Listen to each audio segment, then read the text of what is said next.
तो आइए जी, अब एक नए चैप्टर की शुरुआत कर रहे हैं। चैप्टर का नाम है standard costing. Standard costing group 1 CA में इंटरमीडिएट में कुछ खास है ही नहीं, सच्चाई बताऊं तो। सिर्फ मटेरियल, लेबर या फिर इन दोनों को मिक्स करके सवाल बनाए जाते हैं। सवाल बहुत बेसिक, बहुत स्टैंडर्ड होते हैं। और अगर आपने पास्ट टर्म के ही सिर्फ सवाल बना लिए, मुझे ऐसा लगता है कि आपकी तैयारी हो जाएगी।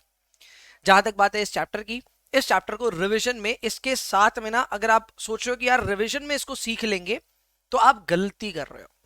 ये चैप्टर रिवीजन में रिवीजन ही हो सकता है। अगर आपको इसको डिटेल में सीखना है, कुछ भी करना है, कॉन्सेप्ट वीडियोस जाकर के देखिए, जिनमें एक एक करके सारे फॉर्मूले एक्सप्लेन किए जाएंगे।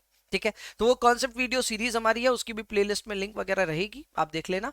लेकिन अगर मैं इस मैराथन की बात करूं, तो इसमें हम सिर्फ इसके रिवीजन कर रहे होंगे।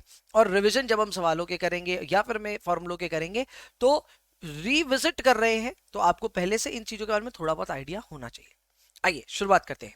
हाँ, वैसे बिफोर वी स्टार्ट, मैं आपको बता दूं कि इस पूरे चैप्टर को, अगर मैं सीए इंस्टीट्यूट की भी बात करूं, क्योंकि सीए इंस्टीट्यूट की भी सवाल कई बार उठ के आते ही हैं, तो सीए इंस्टीट्यूट की बात करूं, सीएमए इंस्टीट्यूट की बात करूं, इन दोनों के जो सजेस्टेड आंसर्स होते हैं ना, वो बहुत ही डेंजरस होते हैं। अगर आप सजेस्टेड आंसर इंस्टीट्यूट के देखोगे, तो बहुत बड़ी प्रॉब्लम में फंसोगे, क्योंकि वो कैसे भी किए हुए रहते हैं। तो इसमें मेरा पढ़ाया हुआ तरीका काफी अलग है। अगर आप उस तरीके से पढ़े हुए हो, तो ये चैप्टर आपके लिए इजी रहेगा रिवीजन करना। पर अगर आपने मेरे तरीके से नहीं पढ़ा है, कोई और तरीके से पढ़ा है, तो आपके लिए थोड़ी कठिनाइयां हो सकती है। इस चीज को प्लीज ध्यान में रखते हुए चलिएगा। बट उसके ऊपर जज मत कीजिएगा, क्योंकि सबका अपना अलग मेथड है। हमारा मेथड, मतलब मेरे हिसाब से सबसे बेहतर मेथड है। इसको एक्सेप्ट करने की चेष्टा कीजिएगा, जस्ट इन केस, क्योंकि मुझे पता है अभी कई नॉन एनरोल्ड बच्चे इस वीडियो को देख रहे होंगे। कोई बात नहीं, आप देखिए, लेकिन प्लीज थोड़ा सा ध्यान रखिएगा, हमारा तरीका थोड़ा अलग है, लेकिन शायद सबसे ज्यादा साइंटिफिक, सबसे ज्यादा तरीके का मेथड है। तो आइए शुरुआत करते हैं इस चैप्टर की। चैप्टर का जो पहला कैटेगरी हमारे सामने है, वो है मटेरियल कॉस्ट वेरिएंसेस। वेरिएंस नहीं होगा, मटेरियल कॉस्ट वेरिएंसेस हो गया। तो वेरिएंसेस जो है, इसमें अपने पास में टोटल 5 तरह के वेरिएंसेस है। इसमें हम लोग प्रॉपर इसका नाम बनाते हैं एमसीवी। एमसीवी के 2 पार्ट्स हो गए, एक हो गया एमपीवी और एक हो गया एमयूवी। और फिर एमयूवी के फर्दर और 2 पार्ट्स हो गए, एक हो गया एमएमवी यानी कि मटेरियल मिक्स वेरिएंस, और एक हो गया अपना एम वाई वी यानी कि यील्ड वेरिएंस। तो अपने पास यहाँ पे टोटल 5 तरह के फॉर्मूले हैं, जिनको हमको पढ़ना है। आइए एक एक करके शुरुआत करते हैं। सबसे पहले आपको मैं ये भी बता दूं कि इस पूरे के पूरे मटेरियल कॉस्ट वेरिएंस में आपको सिर्फ 5 इनपुट्स की जरूरत है। उसमें भी 4 प्राइमरी इनपुट्स हैं और एक एडिशनल इनपुट है। तो वो जो 4 प्राइमरी इनपुट्स है, उसमें एक है एस क्यू, एक है एसपी, एक है ए क्यू और एक है AP. S Q, SP, A Q, AP. इसके अलावा एक और एडिशनल इनपुट आपको चाहिए, जो कि होता है रिवाइज्ड स्टैंडर्ड क्वांटिटी यानी कि आर एस क्यू। अब इन इनपुट्स के बारे में थोड़ी बहुत जानकारी हमें होनी चाहिए। सवाल में एसपी दिया हुआ रहेगा हमेशा, डोंट वरी अबाउट इट। सवाल में ए क्यू एपी दिया हुआ होना चाहिए। कभी कभी नहीं भी दिया हुआ रहता, तो भी इस तरह से इंफॉर्मेशन रहती है कि ए क्यू देगा और एक्चुअल कॉस्ट देगा तो एपी निकल जाएगा, या फिर में एपी देगा और एक्चुअल कॉस्ट देगा तो ए क्यू निकल जाएगा। So that is not going to be a problem. Problem सारी की सारी जो है, वो एस क्यू की कैलकुलेशन में है। एस क्यू होता क्या है? एस क्यू होता है स्टैंडर्ड क्वांटिटी, यानी कि आपने जो एक्चुअल में प्रोडक्शन करी है, उस प्रोडक्शन को देखते हुए कितना रॉ मटेरियल कायदे से कंज्यूम होना चाहिए था ना। ये जो कायदा है, ये कायदा होता है स्टैंडर्ड क्वांटिटी। स्टैंडर्ड क्वांटिटी की कैलकुलेशन में ही सारा जोर लगता है करने को। अगर आपने इन 4 इनपुट में स्टैंडर्ड क्वांटिटी को अच्छे से समझ लिया, तो समझ लो आपका काम हो गया। बात बाकी आरएसक्यू एक इंटरेस्टिंग चीज है। आरएसक्यू होता है जहां पे आप अपने एक्चुअल क्वांटिटी के टोटल को लेते हैं और उसको रीडिस्ट्रीब्यूट करते हैं in the proportion of standard quantity. अब ये जब होगा, तब आपको और बेहतर समझ में आएगा। अभी के लिए आप इन सब के फॉर्मूले देखिए। फॉर्मूले अगर आप देखेंगे, तो आपको सिर्फ 5 यहां पे इनपुट्स नजर आएंगे। चारों इनपुट पहली लाइन में नजर आ रहे हैं। एसक्यू, एसपी, एक्यू, एपी नजर आ रहे हैं। इसका फॉर्मूला मटेरियल कॉस्ट वेरिएंस का जो होता है, वो होता है एसक्यू इंटू एसपी। जब आप एसक्यू और एसपी को आपस में मल्टीप्लाई करते हैं, तो वो स्टैंडर्ड कॉस्ट हो जाता है। और जब आप एक्यू और एपी को आपस में मल्टीप्लाई करते हैं, तो वो एक्चुअल कॉस्ट हो जाता है। So material cost variance is nothing but standard cost minus actual cost. Result plus या माइनस कुछ भी आ सकता है। प्लस आने पे फेवरेबल वेरिएंस होता है और माइनस आने पे एडवर्स वेरिएंस होता है। दैट्स इट, बहुत सिंपल है। प्राइस वेरिएंस के लिए एक्चुअल क्वांटिटी बाहर होती है। ये एक्चुअल क्वांटिटी परचेज लेना है कि कंज्यूम्ड, सवाल वैसे बता देगा आपको। आमतौर पे परचेज और कंज्यूम दोनों सेम ही रहते हैं सवालों में, बट जस्ट इन केस अलग अलग आए, तो आप एक्चुअल क्वांटिटी परचेज्ड लीजिएगा। क्या लीजिएगा? एक्चुअल क्वांटिटी परचेज, ना कि एक्चुअल क्वांटिटी कंज्यूम। कुछ सवाल होते हैं जहां पे चला के बोल देते हैं कि भले ही परचेज हमने दिया है, आपको कंज्यूम पे निकालना, तो आप कंज्यूम पे निकाल देना। ठीक है। इसके अलावा फॉर्मूले में, क्योंकि आप प्राइस का वेरिएंस ढूंढ रहे हैं, तो ब्रैकेट के अंदर होगा एसपी माइनस एपी। अब इस तरह के फॉर्मूले को ना, मैं डेफिनेटली, देखो फॉर्मूला तो ऐसा ही है, लेकिन इस फॉर्मूले को और बेहतर तरीके से समझने के लिए हम इसको स्प्रेड करेंगे as A Q S P minus A Q A P. तो हम बेसिकली क्या करेंगे, हम इनके कॉलम्स तैयार करेंगे। हम ए क्यू और एस पी को आपस में मल्टीप्लाई करके एक कॉलम बना के रखेंगे। वैसे ही ए क्यू ए पी का भी अपने एक कॉलम बना करके रख लेंगे। तो इन कॉलम्स की अगर अपने पास वैल्यूज होंगी तो माइनस करना आसान होगा, फास्टर होगा। और ये काम हम टेबल में करेंगे। कैसे? I will show you that. बात बाकी मटेरियल यूसेज वेरिएंस का फॉर्मूला होता है एसपी बाहर होता है, इसमें एपी बाहर नहीं होता है, इसमें बाहर होता है एसपी ब्रैकेट के अंदर। क्योंकि आप यूसेज का वेरिएंस ढूंढ रहे हैं तो होगा एसक्यू माइनस एक्यू। ये तीन ब्रॉड फॉर्मूले हैं जिनके ऊपर ज्यादातर सवाल बेस होते हैं, और ये दो एडिशनल फॉर्मूले हैं। ये एडिशनल फॉर्मूलों में दोनों में नोटिस कीजिएगा, एसपी बाहर होता है, जिस तरह यूसेज में बाहर होता है एसपी, यहां पे भी एसपी बाहर होता है, लेकिन फॉर्मूला अंदर होगा RSQ minus AQ for mix variance and SQ minus RSQ for yield variance. यहां पे आरएसक्यू कैसे कैलकुलेट होगा, मेरे ख्याल से आपको एक मन में संकोच है, उसी को हम सवाल करेंगे तो और बेहतर समझ में आएगा। फिलहाल इनकी सारी इंफॉर्मेशन यहां लिखी है कि एसक्यू क्या है। SQ is standard quantity which is calculated based on actual outcome, यानी एक्चुअल प्रोडक्शन। यहां पे एक सवाल भी समझाया गया है कि अगर मान लो एक यूनिट पे आपको 2 केजी रॉ मटेरियल लगता है और आपने बजट किया था 5000 यूनिट का, लेकिन बनाए सिर्फ 4000 हैं, तो मेरी बात पे ध्यान दीजिएगा। आप यहां ये मत देखिए कितना सोचे थे, आप ये देखिए कितना बना है। आपने 4000 यूनिट बनाया तो कायदे से इस 4000 के लिए 8000 केजी रॉ मटेरियल कंज्यूम्ड होना चाहिए था, तो वही इसका स्टैंडर्ड क्वांटिटी हो जाएगा। आप ये मत देखिए कितना आपने प्लान किया था, आप ये देखिए आपने कितना एग्जीक्यूट किया है। एग्जीक्यूशन जो होगा उसके बेसिस पे जो रॉ मटेरियल कायदे से कंज्यूम होना चाहिए था वो हो जाता है स्टैंडर्ड क्वांटिटी। एग्जांपल्स दिए होने से ये काम बहुत आसान होते हैं, and this is why our marathon notes are very special. मैं इन मैराथन नोट्स पे बहुत मेहनत किया, और इन मेहनत का मेरे ख्याल से आप सबको फायदा मिल रहा होगा। फायदा मिलने पे जरूर से कमेंट्स में लिखें कि सर नोट्स बहुत अमेजिंग है। मुझे भी बहुत थोड़ी प्रेरणा मिल जाएगी इससे कि चलो हमारे काम और हमारी मेहनत आपके काम आ रही है। वैसे ये एग्जांपल के साथ में आरएसक्यू भी एक्सप्लेन किया। आरएसक्यू क्या होता है? आरएसक्यू एक्चुअल क्वांटिटी ही होती है, लेकिन स्टैंडर्ड प्रोपोर्शन में बांटी रहती है। कैसे होगा? प्रैक्टिकल्स के दौरान समझ जाओगे। आओ जी, सवाल देखते हैं। जैसा कि हमेशा से मेरा वादा है, मैं आपको सीएमए इंस्टीट्यूट के 2016 के सिलेबस के जितने भी सवाल है वो सब करवा रहा हूं। तो यहाँ पे 2016 के सिलेबस में 6 बार स्टैंडर्ड कॉस्टिंग के सवाल आए। क्यों? क्योंकि तय है, question number 7A standard costing का आएगा ही आएगा, ये तय है। भैया इतने दावे के साथ कैसे कह सकते हो? तो मैं आपको फिर बता दूं, मैं भैया फाइनेंस वाला आदमी हूं, स्टॉक मार्केट वाला आदमी हूं, ट्रेंड पकड़ना मेरा काम है। तो जाहिर सी बात है कि ट्रेंड मैंने बहुत टाइम से पकड़ी है। इस ट्रेंड का मैं पूरा मतलब खुल करके समर्थन इसलिए नहीं कर सकता क्योंकि ट्रेंड हिस्टोरिकल होती है, वो फ्यूचर में होगा कि नहीं होगा इसका किसी को नहीं मालूम, कोई नहीं जानता। लेकिन हाँ, अभी तक की ट्रेंड को देखते हुए इतना तो समझ में आ गया कि स्टैंडर्ड कॉस्टिंग आएगा जरूर। तो आएगा जरूर, तो किस तरह का आएगा, आइए उसके सवाल देखते हैं। सबसे पहले मटेरियल कॉस्ट वेरिएंस से इंस्टीट्यूट को बड़ा लगाव है। 6 बार में 3 बार तो मटेरियल कॉस्ट वेरिएंस के ही सवाल आ गए हैं। ठीक है, सो दैट्स फेयरली इजी। सवाल ये देखिए, बहुत आसान है। आपको इनपुट्स रिक्वायर्ड है 1000 केजी ऑफ फिनिश गुड के लिए, कुछ प्रकार इस प्रकार। ठीक है, तो आपको 1000 केजी का जब बनाना होता है फिनिश गुड, तो आपको दरअसल 1100 केजी रॉ मटेरियल लगता है, और वो कितना कितना लगता है एबीसी का वो आपको बताया गया है। इसके अलावा आपको स्टैंडर्ड प्राइस भी दिया गया है 20, 40 और 60, ये भी हमें पता चल गया। अब देखो, आप जो ये सारी कैलकुलेशन कर रहे हो ये तो 1000 केजी के हिसाब से है, लेकिन एक्चुअल में आपने 40,000 फिनिश गुड्स बनाए हैं, 40,000 केजी।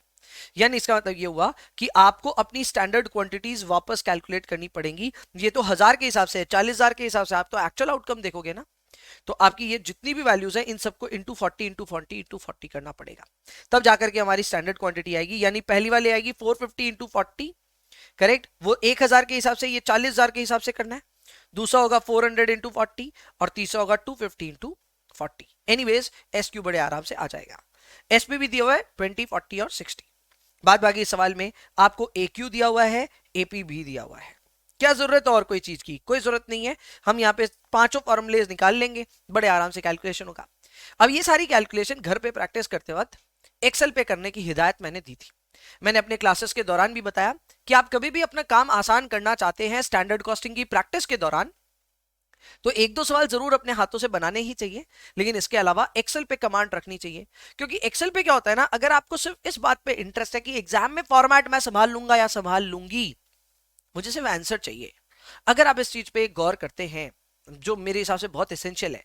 हर बच्चा ना ये सोचता है स्पून फीडिंग और ये सब चीजें, ये गंदी आदतें हैं यार, हर सवाल हाथ से बनाएंगे तो ही बनेगा, नहीं।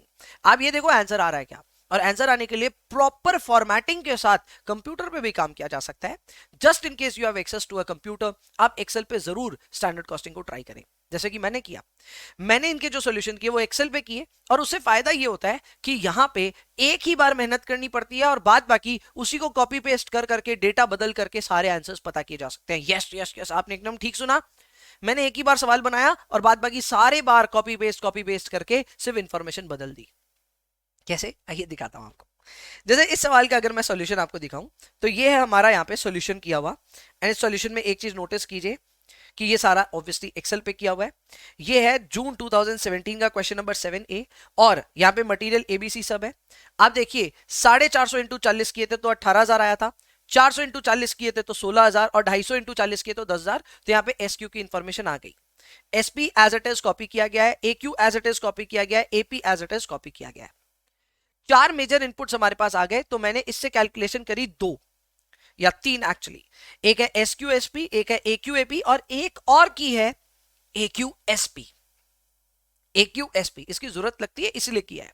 ये 3 मेजर कॉलम्स की जरूरत पड़ती है, जिसमें से एक है एसक्यूएसपी, एक है एक्यूएपी, एक है एक्यूएसपी। इसके अलावा हमने आरएसक्यू भी निकाला।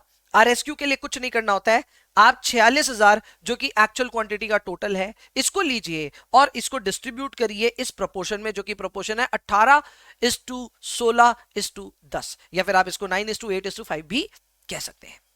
तो इस रेशियो में बांटने के बाद आरएसक्यू की वैल्यूज आ गई, राउंडेड ऑफ हो सकते हैं ये, तो उसके लिए निश्चिंत रहिएगा। इसके अलावा अब देखो सारी अमाउंट्स कैसे आ रही है। एसक्यूएसबी के लिए हमने 18,000 को और 20 को आपस में मल्टीप्लाई किया, रिजल्ट आया 3,60,000।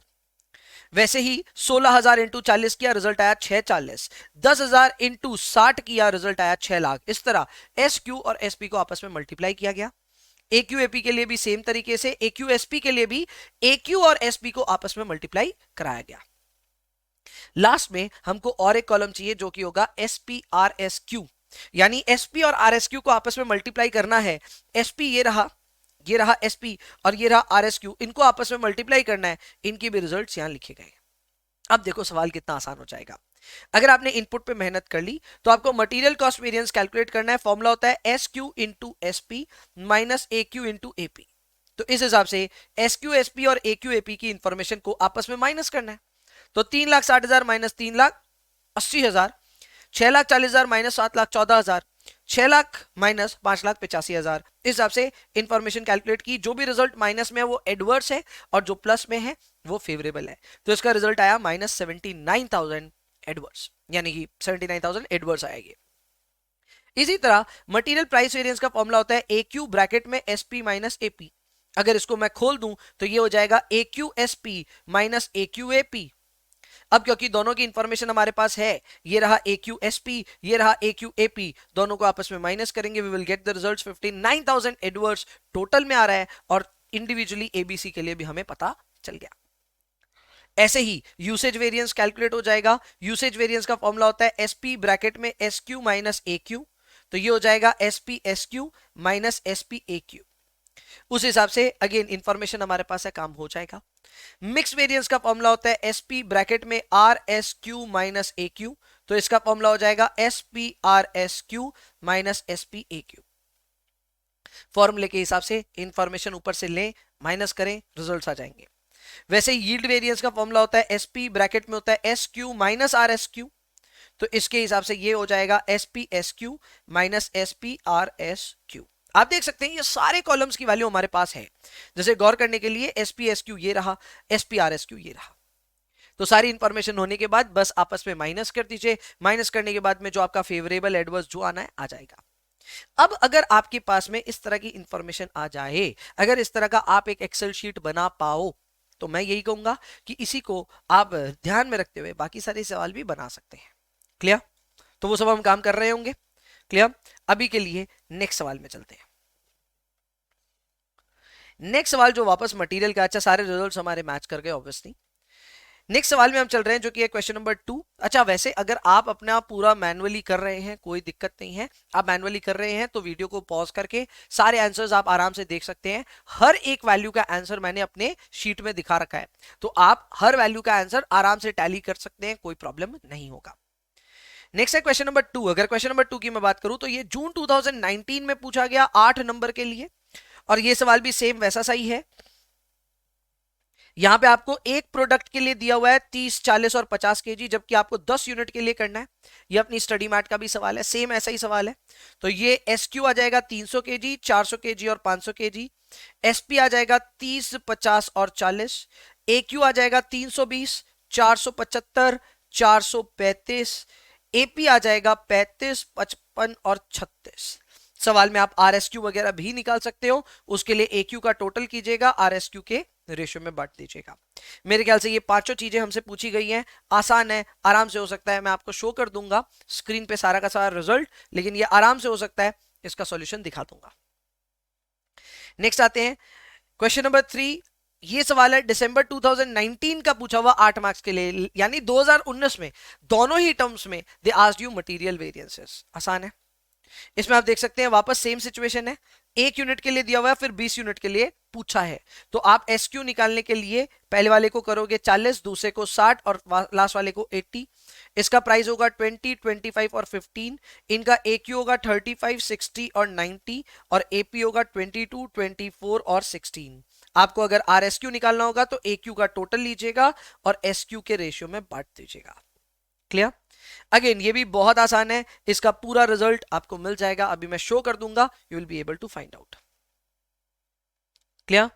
Calculate up to 2 decimal points लिखा है, जबकि मैंने एक्सेल पे जो किया उसमें डेसिमल पॉइंट्स नहीं किए हैं, बट आपको 2 डेसिमल प्लेस पे इसको करना पड़ेगा। आगे बढ़ते हैं, मैं दिखाऊंगा इसका सॉल्यूशन। लेबर कॉस्ट वेरिएंस पे आते हैं। Labour cost variance is exactly similar to material cost variance, class में हमने सीखा है। इधर सिर्फ लफड़ा ये हो जाता है कि कभी कभी आइडल टाइम पूछ लेता है ये सवाल में। ये idle time obviously abnormal idle time है, नॉर्मल आइडल टाइम से तो हम डरते ही नहीं है, ये एबनॉर्मल आइडल टाइम है। हालांकि इंस्टीट्यूट ने इस पे सवाल नहीं पूछे हैं, लेकिन ये जब आता है तो उस समय एक्चुअल आवर्स और एक्चुअल आवर्स वर्कड का फर्क आ जाता है। हो सकता है आपने 40 घंटे के पैसे दिए हों, लेकिन काम 38 घंटे हुआ, 2 घंटे बर्बाद हुए बिकॉज ऑफ एबनॉर्मल रीजंस। तो आपके वो जो 2 घंटे बर्बाद हुए वो हो जाते हैं idle time, abnormal idle time, and उसी की वजह से आइडल टाइम वेरिएंस कैलकुलेट होता है। आइडल टाइम की वेरिएंस की कैलकुलेशन के लिए एसआर ब्रैकेट में AHW माइनस AH करते हैं, तो उस हिसाब से 38 माइनस 40 ब्रैकेट के अंदर होगा और बाहर होगा एसआर। रिजल्ट हमेशा इसका नेगेटिव आना चाहिए। अगर आपका आइडल टाइम गलती से भी फेवरेबल आ गया तो समझ लेना बहुत गड़बड़ करी आपने, क्योंकि फेवरेबल नहीं आ सकता। Idle time variance has to be adverse अगर आएगा सवाल में तो। आमतौर पे जब आइडल टाइम सवाल में नहीं होता तब तो आंख बंद करके आप पूरे सवाल को अप्रोच कर सकते हैं। उसमें आपका एसक्यू जो मटेरियल में होता है वो बन जाता है एसएच, आपका जो एसपी होता है वो बन जाता है एसआर, आपका जो एक्यू होता है वो बन जाता है एएच, और आपका जो एपी होता है वो बन जाता है एआर, और कोई फर्क नहीं है जब आइडल टाइम नहीं होता तब। ठीक है, बाद बाकी मेरी तरफ से ये रिक्वेस्ट है कि आइडल टाइम पे मैंने अपनी मैट में सवाल बहुत डाल रखे हैं, आप एक आधा सवाल जरूर से प्रैक्टिस करके जाएं। हालांकि इंस्टीट्यूट ने लेबर पे 2 बार सवाल पूछे और दोनों बार आइडल टाइम नहीं था उसमें, तो आइडल टाइम फिलहाल तो नहीं पूछा जा रहा है एग्जाम्स के लिए, आगे आने की संभावनाएं बहुत ही ज्यादा है, क्योंकि आइडल टाइम कोई बहुत बड़ी कैटेगरी नहीं है। तो आइडल टाइम को ध्यान में रखते हुए लेबर को जरूर से प्रैक्टिस करें। सारे फॉर्मूले यहाँ पे लिखे हुए हैं, सारे एक्सप्लेन्ड है। अब इसके अगर सवालों में हम जाएं तो इसका सवाल जो क्वेश्चन नंबर 4 है उसमें आपको देखने को मिलता है कि ये दिसंबर 2017 में भी आया, दिसंबर 2018 में भी आया, सेम सवाल। मतलब इसका क्या ही करें हम, एक ही सवाल 2 बार आया है और 8 मार्क्स के लिए आया है। बहुत ही सिंपल सा सवाल था। इस सवाल में अपने को यहाँ पे 3 कैटेगरी ऑफ वर्कर्स दिए हुए थे, जिनके टोटल नंबर ऑफ वर्कर्स दिए हुए थे। इसके अलावा बताए गए थे कि ये लोग 30 हफ्ते तक के लिए इनको हमने काम दिया था, जबकि ये काम होते होते 32 हफ्ते लग गए।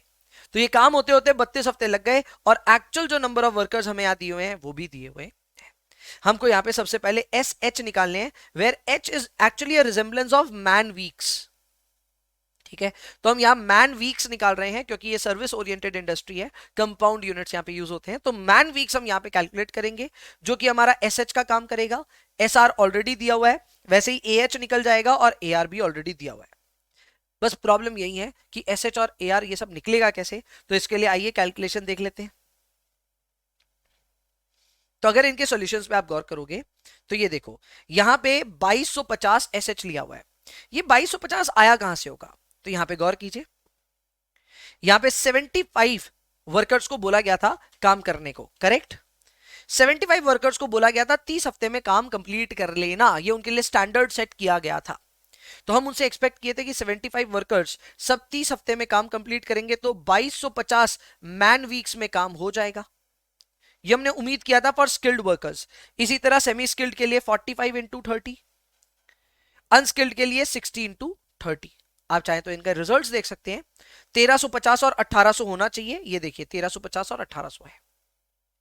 स्टैंडर्ड रेट अगर आप देखेंगे तो स्टैंडर्ड रेट सारी की सारी वही है जो अपने सवाल में भी थी, पर एएच के टाइम पे हमने एक्चुअल जो वर्कर्स दिए हुए हैं वो लिए और उसमें मल्टीप्लाई किया 32 वीक्स, क्योंकि एक्चुअल में 32 वीक्स लगे ना कि 30 वीक्स। हमने उनको बोला 30 हफ्ते में कर दो, पर क्या हुआ काम, नहीं। जब नहीं हुआ काम तो हमने 32 हफ्ते से इसको मल्टीप्लाई किया है। एक इंफॉर्मेशन के लिए दिखा देता हूं ये 960 कैसे आया, शो कर देता हूं। तो ये 960 आया 30 इंटू 32, करेक्ट। सो 30 इंटू 32 हो रहा है 960, तो वही वहां पे वैल्यू आई है। बाद बाकी एआर जो दिया है वही हमने चुपचाप ले लिया, ये देखो एआर हमने जो दिया है वो ले लिया। बस अब यहां से काम आसान है, हमें जो जो कॉलम्स बनाने हैं वो है टोटल मिला करके सेम वैसे जैसे मटेरियल के हैं, एस क्यू एस पी की जगह S H S R, A Q A P की जगह A H A R, A Q S P के जगह A H S R, R S H R S Q के जगह, और S R R S H S P R S Q के जगह। Same यही इंफॉर्मेशन हमने ऊपर सॉल्व करी, और आप देख सकते हैं प्रेजेंटेशन से कि जाहिर सी बात है भैया आपने एक्सेल पे मेहनत एक ही बार करी और रिजल्ट्स मजे से कमाए। जी एकदम यही हुआ। अगर आपको अपनी कैलकुलेशन स्किल्स पे पूरा भरोसा है, आपको पता है कि कैलकुलेटर पे मैं गलती नहीं करूंगा या नहीं करूंगी, मुझे सिर्फ अपने फंडामेंटल्स को चेक करना है कि मेरे से सवाल बनते हैं कि नहीं बनते, ये बहुत बेहतरीन तरीका है। आप लाइफ में सिर्फ एक या दो बार बनाने पड़ेंगे आपको एक्सेल पे सवाल, और बाद में उसको पूरा यूज कर सकते हैं for all the future questions. ये सवाल और इस तरह की टेक्निक मैंने क्लास में पहले बता रखी है, कई बच्चे ऑलरेडी जो एनरोल्ड हैं वो देखते भी हैं और इस स्किल से बहुत काम करते हैं, पर जिनको नहीं पता एक फ्रेश आइडिया भी लगा, तो मैं यही कहूंगा अगर आप एग्जाम के बहुत करीब हो तो प्लीज ये नई चीज ट्राई मत करो, पर अगर एग्जाम अभी भी दूर है, आपके पास समय है, तो आप इस तरह की चीज से अपना कम से कम प्रैक्टिसिंग टाइम कम कर सकते हो। क्लियर। तो ये था दिसंबर 2017 का सवाल। एक और इंटरेस्टिंग सवाल यहाँ पे मुझे है याद, जून 2018 में आया था, क्वेश्चन नंबर 7 है। ये सवाल जो था ये बहुत ज्यादा बेसिक सवाल था, लेकिन इसमें मटेरियल और लेबर मिक्स हो क्या क्या था। मटेरियल लेबर में आप देख सकते हैं कि मैंने इन सब के 4-4 इनपुट कैलकुलेट किए हैं, यानी मैंने S Q S P A Q A P सब कैलकुलेट किए, उसी तरह S H S R A H A R भी कैलकुलेट किया। सबकी वैल्यूज यहाँ पे लिखी हुई है, सवाल में ही दी हुई थी, और उसके बाद में हमने इनके सारे कॉलम्स कैलकुलेट करके वैल्यूज निकाल दी। अब ये सवाल कौन सा है, सवाल है ये एकदम आखिरी में, यानी ये रहा मटेरियल और लेबर कॉस्ट वेरिएंस का, यहां पे ये सवाल है। जैसे यहां आप देखिए क्लियरली लिखा है कि हम लोग 2 kg एक प्रोडक्ट बनाएंगे तो उसमें 2 kg रॉ मटेरियल यूज करेंगे। हमने प्रोडक्ट बनाए 8000, तो ये स्टैंडर्ड क्वांटिटी हो गई 8000 इंटू 2 यानी 16000। So S Q became 16000, S B became 2.5, S H became 16000 hours, S R became 0.50 यानी कि 50 पैसे। इसी तरह हमने जब एक्चुअल्स लिए तो एक्चुअल क्वांटिटी हुआ 16500, एक्चुअल प्राइस हुआ 2.4, एक्चुअल आवर्स हुआ 18000 और एक्चुअल रेट हुआ 0.40। यानी देखा जाए तो हमने 8 इनपुट्स यहीं पे डिड्यूस कर लिए। एक बार जैसे ये इनपुट्स डिड्यूस हुए फिर इनका सॉल्यूशन देखा, बहुत आसानी से सब कैलकुलेशन हो गई। अब देखिए सबके फॉर्मूले हमें पहले से पता है, हमने सारे कॉलम्स जो कैलकुलेट कर, अच्छा यहां कॉलम्स नहीं बनाने पड़े, क्यों? क्योंकि यहां एक से ज्यादा मटेरियल इन्वॉल्व ही नहीं था, एक ही मटेरियल था, एक ही लेबर था। जब एक ही मटेरियल और एक ही लेबर होता है तो उस समय टेबल मत बनाइए। हमने इससे पहले जितने सवाल बनाए उसमें एक टेबल बनाई है, उस पर इनपुट्स कैलकुलेट किए हैं, वो सिर्फ तब करना चाहिए जब एक से ज्यादा मटेरियल या एक से ज्यादा लेबर हो। यहाँ तो नहीं है, जब नहीं है तो अलग से कुछ करने की जरूरत नहीं है, जस्ट कैलकुलेट दीज वैल्यूज। ये कैलकुलेशन भी आसान है, एसक्यू एसपी के लिए एसक्यू और एसपी को आपस में मल्टीप्लाई कीजिए, वैसे ही एक्यू एपी के लिए एक्यू और एपी को कीजिए एंड सो ऑन। जब ये हो जाए तो बस फॉर्मूलों में इनको अप्लाई कर दीजिए, ये फॉर्मूले ऑलरेडी इंट्रोड्यूस आपके साथ, वैल्यूज आ जाएंगी, आंसर्स आ जाएंगे। सो ये था जून 2018 का वो सवाल जिसमें आपका मटेरियल और लेबर मिक्स करके आया था। बात बाकी अगर मैं इसी में आपको जून 2019 का सवाल दिखाऊं, क्वेश्चन नंबर 7A, तो ये मटेरियल का आया था एंड ये मटेरियल जो मैंने स्किप किए थे क्वेश्चन, ये उसी का सॉल्यूशन है। पूरा सॉल्यूशन मैं स्क्रॉल करता रहूंगा, आप धीरे धीरे इसको पॉज करके बना सकते हैं अगर बनाना चाहें तो। ये जून 2019 का क्वेश्चन है, क्लियर। आराम से इसका सॉल्यूशन देख करके आप रिजल्ट्स पा सकते हैं, ये सारे रिजल्ट्स आएंगे इसके, ये इसके रिजल्ट्स आएंगे और ये इसके इनपुट रहेंगे, क्लियर। तो इससे जून 2019 का जो मटेरियल का सवाल है आराम से हो जाएगा। अगेन फॉर्मेट देख के आपको फिर से समझ में आ रहा है भैया आपने एक्सेल पे एक ही बार मेहनत करी, हमसे करा रहे हो बहुत ज्यादा बार। सच्चाई यही है, एक्सेल पे करने से मेरा समय जरूर बचा है एंड इसको एडमिट करने में मुझे कोई भी प्रॉब्लम नहीं है। ऐसे ही दिसंबर 2019 में भी वापस मटेरियल पे क्वेश्चन आ गया था, सेम सेम सवाल आ गया था एंड इसको भी हमने कंप्लीट किया। इसमें बस जो डेसिमल प्लेसेस है, आई थिंक वो डेसिमल प्लेसेस 2 डेसिमल बोला गया था। एक्सेल में दिखता नहीं भी है ना तो भी 2 डेसिमल प्लेसेस होता है कैलकुलेशन, तो वो कैलकुलेशन सब सही है, सारे रिजल्ट्स मैच हो जाएंगे, लेकिन आपका जो डेसिमल प्लेसेस है वो शो नहीं होगा बस। बात बाकी ये रिजल्ट्स हैं और ये भी सेम उसी तरह से हुआ, कोई भी डिफरेंस यहां नहीं था। एसक्यू कैलकुलेशन करने में ही सबसे ज्यादा जोर आता है, तो बच्चा लोग बस इस चीज का ध्यान दे देना कि आप एसक्यू अच्छे से कैलकुलेट कर लें। बाद बाकी सवाल में एसपी, एक्यू, एपी ये तीनों बहुत आसानी से दिए हुए रहेंगे। तो ये था स्टैंडर्ड कॉस्टिंग के ऊपर एक बहुत ही एफिशिएंट तरीके से एक बार कमांड लाना। मैंने आपको इनके दोनों के फॉर्मूले समझाए, इन फॉर्मूलों को समझने के साथ साथ मैंने आपको ये दिखाया कि एग्जाम में हर बार question number 7A standard costing आता है, तो हम इसको मिस क्यों ही करेंगे। इस पूरे के पूरे चैप्टर को बहुत ही इंपॉर्टेंस के साथ में डील करें और इसमें से मटीरियल और लेबर करने के अगर आपको 8 नंबर मिल रहे हैं तो प्लीज इन 8 नंबर्स को एंजॉय कीजिए। अभी इस चैप्टर का काम यहीं तक, अगले चैप्टर में मिलते हैं, तब तक के लिए इस ट्रांजिशन को एंजॉय कीजिए।